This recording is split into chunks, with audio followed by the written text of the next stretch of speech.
Welcome, beautiful humans, to Sessions with Sister Sexologist. I am Sister Sexologist, Miss Queen, and thank you for joining me today. Today, we talk about how to embody the erotic. Understanding the erotic is the energy of desirability, both sexually and non-sexually, and that it is informed by our mind, body, spirit, and energy. Spirit with a little s, not the big S, because around here we do decolonial healing. And so one of the questions I've been asked very recently is like, how do I separate science from philosophy? And that's something that actually I'm going to be more intentional about as I move forward, because I do have honest talk from a place when I think about decolonial healing, meaning making, right? That my ancestors experienced pleasure and that liberation came from within, not from a proclamation. And so being able to honor that space, both in personal and professional settings, is something I'm going to bring here to Sister Sexologist Sessions with Sister Sexologist, because it's important that we make space for the both and. And so I will be continuing to talk about the science, the care practices that are evidence-based of the healing arts, from the healing arts of the global majority, including meditation, breath work, energy medicine, because that's what I practice, energy medicine as a hypnotherapist, guided meditation, and energy workers. How do we heal with energy? And so being able to understand what those tools actually are and the meaning making behind that, the philosophy that makes it a spiritual practice. And so the one thing I recognized as a queer Black woman was that my sexuality and my spirituality are two sides of the same coin, and that actually they weren't in competition with each other, they informed each other. And so that is something that I want to continue to bring to a larger conversation, is that we don't have to start where the defaults are, right? That assume Christianity, that assume heteronormativity, that assume ableism, that have all of these assumptions, because the master's tools will not dismantle the master's house. And so your shame will not dissolve, will not be dissolved by without challenging those defaults. And so today I want to talk about the Jasmine Garden 1 verses 20, where Jasmine Garden is a celebrity, spiritualist, and media personality, and how she debated 20 cisgender Christian women, majority Black, about spirituality and Christianity. And so that is something as that's something very dear to me. It's something very dear to a lot of us, especially if we're queer and we're Black, how we're often navigating our relationship between our sexuality and spirituality. And so I wanted to be able to have that conversation, and hopefully what I provide today can help inform how you expand your understanding of yourself and create erotic expansion, so that way you can show up fully, safely, and more authentically. And so, dear ones, let's have a nuanced conversation. So, first, a little bit about me. I've been in my healing at 53 years old. I've been in 53 in September. I've been in my healing since I was 27 years old, intentionally. I would say I had an understanding that against the defaults as a dark-skinned person, about desirability politics, honestly, fifth grade, right? I think is when I first had that very somatic experience of feeling rejected. And so throughout my lifespan, the personal and the professional merged together, where I was like, what is the relationship between how we feel desirable and what we're taught about what is desirable? And so I could not accept someone's measuring stick that told me I was inherently undesirable because I was a Black person of African descent, and I was also a dark-skinned person. Absolutely, positively not. And so throughout my lifespan, throughout my life, as a person, as a parent, it really has been about how do I challenge the defaults? And so decolonial healing has been that framework, has been the methodology of what I've expanded, what's called Eros spirituality, to do that. I want to talk about that Jasmine Garden video and her prompts. I'm going to specifically talk about the prompts. I appreciate what I've seen already so far of other creators who have really critically talked um, about that episode. And honestly, it is a reckoning that the Black community, particularly the Black community of African American descent, we need to start having, because all Black lives matters, and that includes our queer and trans siblings. None of us are free if not all of us are free. And so let's get into it. I want to start with her first prompt. And her first prompt is crystals possess genuine healing and spiritual properties, and that spiritual energy can positively influence our lives. And so let's start really with that. Um, again, too, as someone who honors the relationship to spirituality, and not all of my clients use divination tools like crystals or tarot and things of that nature. But in my personal practice and a lot of my rock intelligence coaching practices, we do discover what are our divination tools. But really, let's talk about the science of crystals for a minute, and a brief conversation about science for crystals of a minute, and really about one, healing properties and spiritual properties. And so healing properties, and remember, don't take this as medical advice. You always seek your medical provider. But let's talk about crystals and spiritual properties versus healing properties. And so healing properties, right? Healing properties is in the context of exactly that. One has been harmed internally, let's say some type of injury to the body, and that crystals can heal, right? The physicality. And so even when I think about healing physically, I think about mental, emotional, spiritual, and physical. And so physically, while crystals have frequencies, right? There is science behind that. Yes, everything is energy. When you think about fifth grade science, right, you think about an atom. You think about there's neutrons, protons, and electrons, right? Everything is energy. And depending on the relationship to how that energy is formed is whether it is solid, liquid, or gas, right? We are all there. And remembering too that energy is measured in frequencies. And so she brought up a really good example about music, and how when music is something that we are feeling is because it is their energetic alignment via frequencies. That what we are experiencing in the moment is a result of responding to the energy frequency of music, and also it's in alignment with what our energy is actually calling for.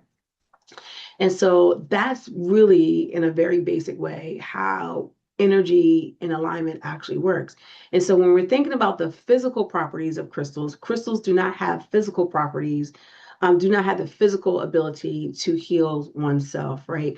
But they do have energetic properties, because they've been scientifically shown that they actually create frequencies. Now, this and those frequencies inform spiritual healing. Spiritual healing through neuroscience has been defined particularly by Dr. Joe Dispenza as the conscious awareness of our energy. And when you think about it, it actually makes sense, right? That we recognize that there's our conscious mind and our subconscious mind. Our conscious mind is just that, it's our waking mind, right? It is the thoughts that is informing your day to day, that is the thoughts that's informing whether or not you're going to watch this all the way through or not. It's the thoughts that's informing what's actually going to happen next after this. And then there's our subconscious mind. And our subconscious mind is our quiet mind. It's the mind that honestly is informing our conscious mind. It is that I always use that the conscious mind is the current of the river. And so while the river or the stream is the conscious mind, right? And it flows, think about ebbs and flows. The subconscious mind is the current of the river. It informs our fears, our desires, um, our fears and desires, keep it there, right? And so when it comes to crystals and their healing frequency or their spiritual frequencies is about meaning making, right? It's your philosophy behind. If you believe, then therefore your body and that belief is going to respond to what you believe that crystal is going to do. And so that is why there's actually a research that was done. Let me see if I have it. I'm pretty sure I have it here somewhere. Frequencies that were done by Dr. Christopher French, and pretty much did a placebo, right? Of folks who have crystals and folks who were told they have crystals, but what they did was they had plastic. And then he explained to them that they're going to feel these feelings, these somatic experiencing, right? Tingling, warmth, right? And 90% of the individuals reported feeling something, the folks who had real crystals and the folks who had fake ones. And so what that research actually showed was really it's meaning making that really informs whether or not crystals, fake or real, have any significant value. And so meaning making has been shown even with other research, what makes the difference about whether something happens for a person or not. And so while crystals don't have medical healing properties, they do have spiritual healing properties. And that is why crystals are so important. Crystals are also too, when you think about like earth and our relationship to earth, where do crystals come from? They come from the earth, right? We think about other crystals that people actually um, have created great harm for, right? Conversation for another time, perhaps, but we do want to recognize what's going on in the Sudan, what is going on in other parts of the world in which folks have been eco-terrorizing because of crystals and gemstones that they want that have value, monetary value to them. And so it's not without mentioning that that actually exists as well. And that also goes to like ethical harvesting of crystals that has happened. We've seen in the last 6 years how spirituality has become more prolific as folks are really moving away from Christianity and other faiths to actually say, like, what is my relationship to source, a higher power, God, and the divine? And so your relationship to that is just that a personal relationship. And I so appreciated what Jasmine talked about throughout that is that these are about her beliefs, right? Um, and so when it comes to crystals, crystals can have genuine healing properties via spiritual properties because you make meaning out of those properties. And so, yes, and that's something depending on you, your provider, your spiritualist and things of that nature. Yeah, so don't throw your crystals away. They have purpose. Um, and I also use energy healing as a way of us understanding, again, how to move from being disempowered to empowered, recognizing that nervous system training is the energy healing that I do. But there's a book I'm going to get. Hold on. This book right here, honestly, was one of the first books that really helped me understand like energy healing is actually real. And so this is by Dr. Valerie Hunt. And in this book, Infinite Mind, The Science of Human Vibration and Consciousness, and she's a psychiatrist, actually shows that one, the body not only creates energy because of our electrical impulses through our nervous system, but there are healing properties that um, our body can engage in, right, can create if there are certain practices. And there are evidence-based supportive practices. There's also the White House Commission on Complementary and Alternative Medicine, i.e., medicine and healing arts of the global majority, that's not Western modern medicine, that says that there is a relationship between healing, physical healing, and medicine. And so complementary alternative medicine with modern medicine is integrative medicine. And that medicine approach continues as an emerging um, contemporary science show that there are healing properties. And so healing can be achieved, experienced when we do use practices, evidence-based practices like breath work, meditation, gentle movement like yoga, stretching, all those things have been scientifically shown to have benefits, right? But I digress. We're talking about crystals right now. The other thing, I don't know, but I would definitely get this book. So this is one of my favorite books when I'm just like, every time people are just like, well, Queen, what do you mean? And so I've become a hypnotherapist, Reiki one, because I just want to teach people how to be in relationship with their own energy. Energy medicine is absolutely positively something I would encourage you to look more into, especially if you're moving into the world of understanding more about somatic healing, because somatic healing is about us engaging in our nervous system and understanding that the nervous system has steps, phases in which healing actually happens. And that's why the impact of MDMR, wolfing, somatic experiencing, and other healing, modern healing or somatic healing approaches are becoming not only popular, but because they're clinically shown that they do have impact. Hypnotherapy, but this book. All right.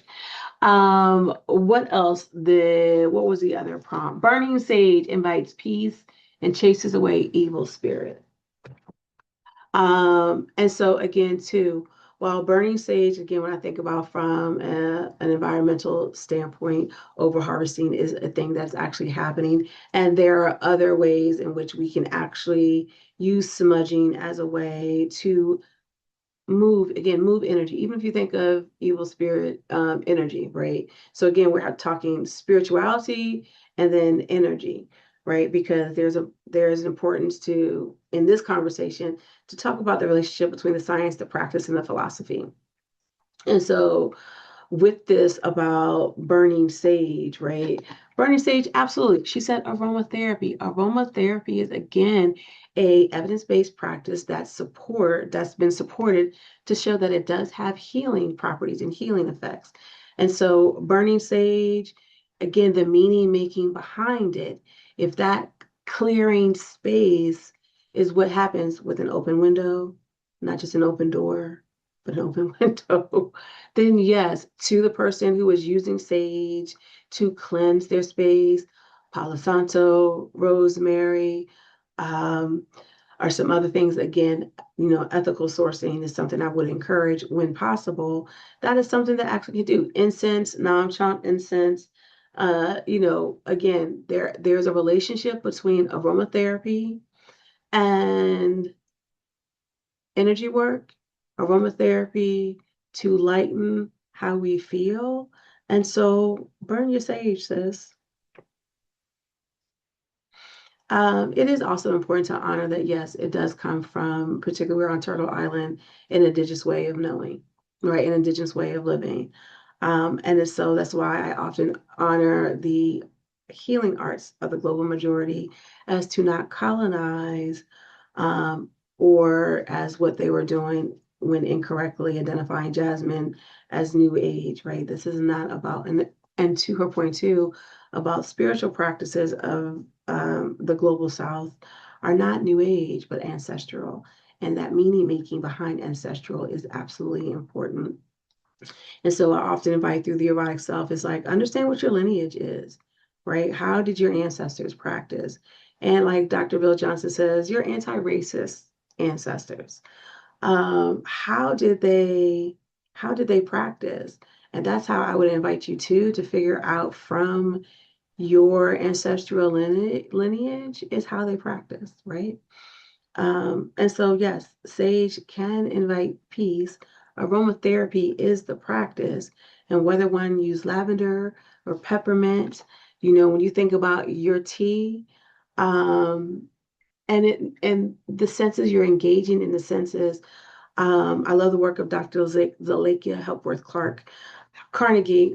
She is someone who I say is part of my pleasure lineage, who really introduced me to being able to decolonize our senses and what does that look like to be in a different relationship with our senses, and recognizing too that our senses gives us somatic information that informs our somatic boundaries.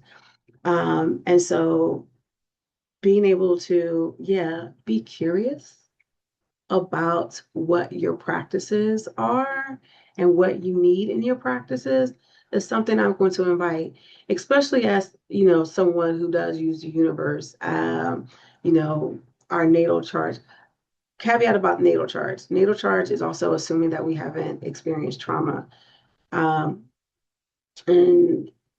yeah, that we haven't experienced trauma. And I haven't started looking at said real astrology, but I am gaining capacity to do that because, again, being able to understand um, astrology from a decolonial perspective is absolutely important so that we understand whose measuring stick, whose value systems are we using. Uh, the universe is God. You know what was really interesting about that part of the conversation?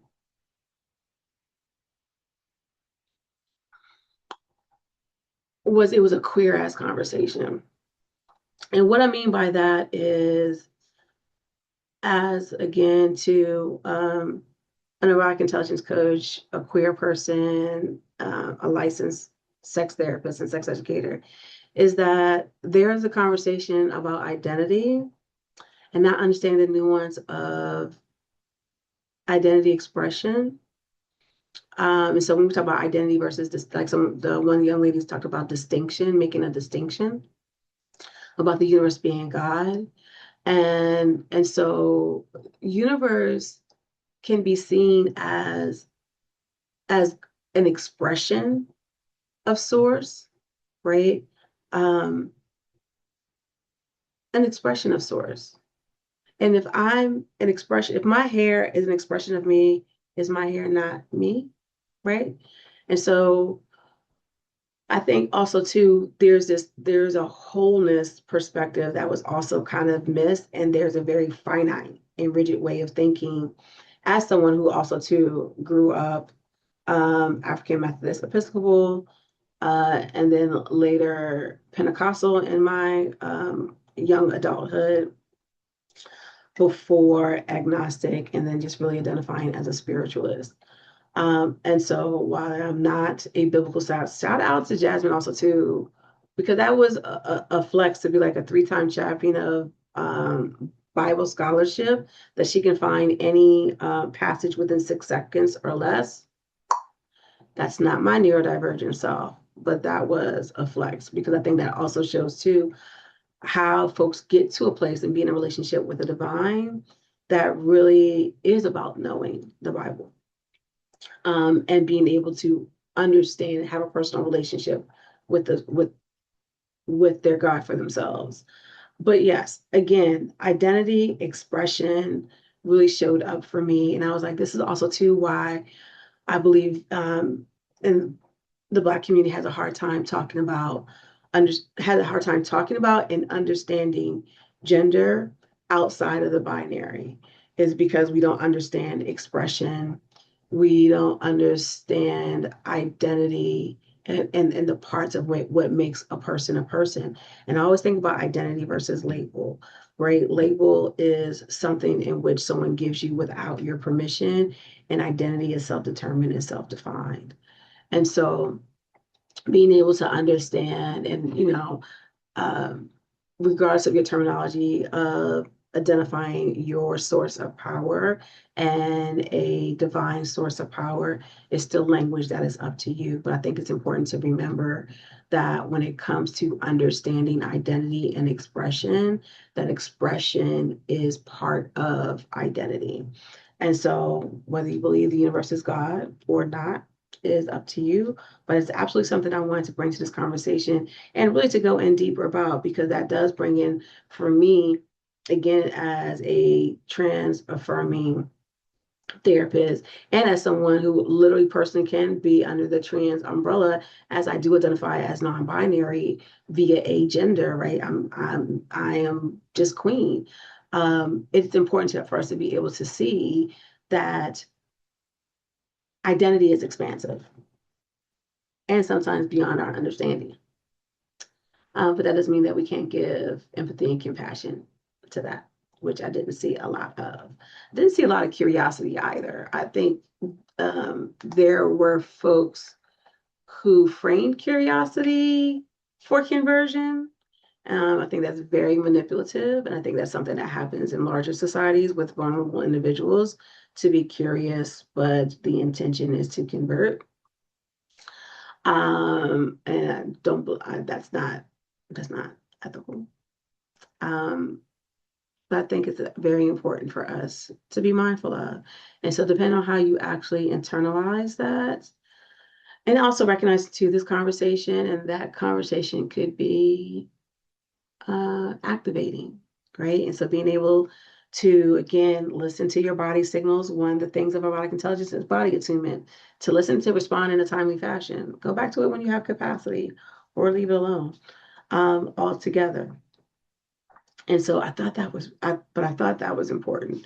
Let's see, we have 2 more prompts to go through. And then again, if you have questions about how to embody the erotic to be in relationship with your erotic self, email me at support@lenaqueen.com. And that is a question I will answer here with on sessions, because your question may also help a lot of other folks as well. All right. This is one of my favorite prompts. Manifestation is faith in action, not something Christians should fear. And so what I'm going to focus on is manifestation is faith in action. Because one thing I recognize about social media is, one, again, we can't have nuanced conversations. It's one of the reasons why I want to have sessions.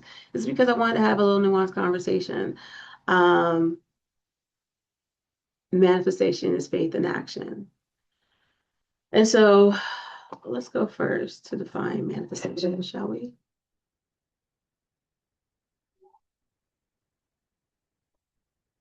Because more than anything else, right, when you're starting with language, the one thing I'm always going to encourage you to do is to look that shit up. And while, yes. All right. So manifestation is an action, event, or object clearly shown or embodied as a theory. It's a symptom or sign of, it says, ailment, or a version of carnation of something or someone. And so most times we are using manifestation in that place where it's an event, action, or object that is incarnated, right? That we are bringing that into existence. And we're bringing that into our existence, not just from desiring it, because desire alone is not enough to manifest something. It is faith without works is dead. It is really that. It is understanding that there needs to be action with belief. When you think about also too, I always say people want a quantum leap, but no one wants to talk about quantum leaping. Quantum leaping is about decision making. That's something for another day, maybe. But also, let me bring this in here, right? Is that we often think about where science is also shown to, right, that um, that there's different versions of us that are existing at the same time. I don't mean from an auditory and visual hallucination perspective. I'm not talking about that. I am talking about the fact that there are versions of us that exist. Those versions of us exist based on our decision making. And so when it comes to manifestation and you creating and being the person that you want to become, it really is about how are you making your decisions. And so it's not just belief alone. It is having hope and confidence that that belief is going to come to fruition because your actions are going to align with that belief. And that is what manifestation is. It's faith in action. When you actually even look up faith, and I love what my aunt sent me, faith being the hope of the things not yet seen and the confidence of the things to come. And so when you look at the 2 emotional variables in faith, it is hope and confidence. And so it's something also too, when I think about, again, science, practice, and philosophy. Right now, I'm in the philosophy piece of understanding it. But the science, the neuroscience is when someone believes, going back to the crystals, right? When you believe in a thing, it can come true. Could it be confirmation bias? Absolutely, positively. But when we're talking about decision making and you really changing your circumstances, changing your belief about your circumstances, capitalism exists, and I'm not saying that it does not. But what I'm also saying too is that there's a place where all of us can engage in our power, where we move from anxious to secure, from wounded to empowered, based off of our ability to be in relationship to how we make decisions. And when the therapist hat shows up, it is, how are you taking care of yourself? Impulse control. how do you believe in yourself, right? Like your perception of your self-worth. Those three attributes absolutely make a hella informed impact on your ability to create what you desire. And so, yes, manifestation is faith in action. And for those of us who are use transpersonal and again spiritual and meaning making behind radical responsibility and radical accountability, that really is a nuance, honestly, of being present in the moment and being accountable to how we're being present. I always say you have a right to your emotions, but a responsibility to your reactions. That's manifestation. And then the last one is tarot. Tarot, I think I should tarot cards, but tarot are spiritual tools that can provide wisdom, clarity, and direction. And so again, there is no science behind tarot cards. This is about practice and meaning making, right? And so again, depending on your practices, tarot actually could be for a spiritualist like myself. I use playing cards. That's what my ancestors used, right? And so I have a deck of playing cards, and I've learned to use playing cards as a way of getting wisdom, clarity, and direction. Some people use tarot, and some people use oracle cards. But either way, whatever your divination tools are, right? Your journaling, a pen and paper can be divination tools. Um, a pendulum I was looking for my pendulum, can be a divination tool, right?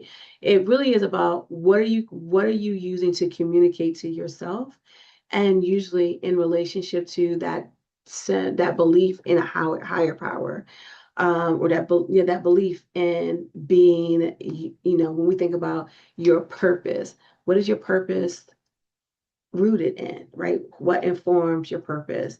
And I mean a decolonial purpose, because honestly, we're here to live whole and pleasurably, not just to labor. But it is something about using divination tools for clarity, for wisdom, for direction. And again, depending on your belief system, will depend on whether or not you value that.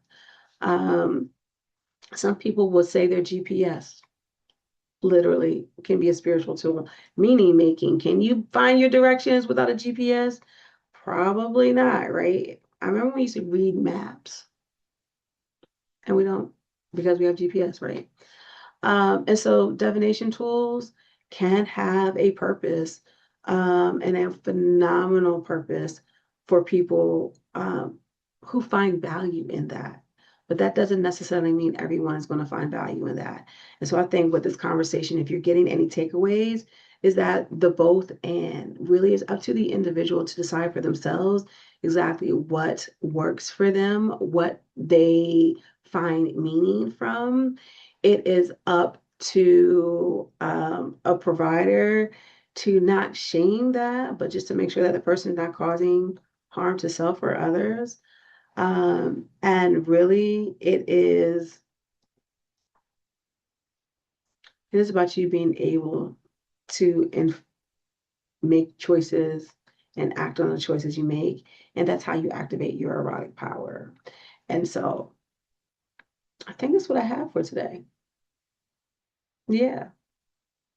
I'm gonna get better at this. I feel good about it now. Please let me know how you feel in the comments. Please let me know what you thought about Jasmine, V versus one. I think when even two, just we looked at someone who was erotically confident, who understands herself, who understands where she's coming from.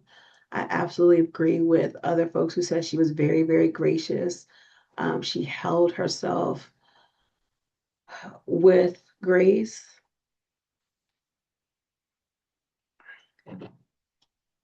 She really did. She absolutely positively did. Um, yeah, absolutely positively did. I have other thoughts, but I don't know if I want to share them here. More than anything else, right? Sessions with sister sexologists is so that way we can have these nuanced conversations about our relationship to our mind, body, energy, and spirit with a little s. That is informed by intuition. We'll get into that also too, because intuition is neuroception, and we'll talk about that. But for right now, that's all I have. And so let me know exactly too, things you want to see in sessions. I would love to bring that or to consider that for this YouTube page. Definitely join me for a live that I will do later next week. And yeah, baby steps are still steps forward. And so take care of yourself. And until next time.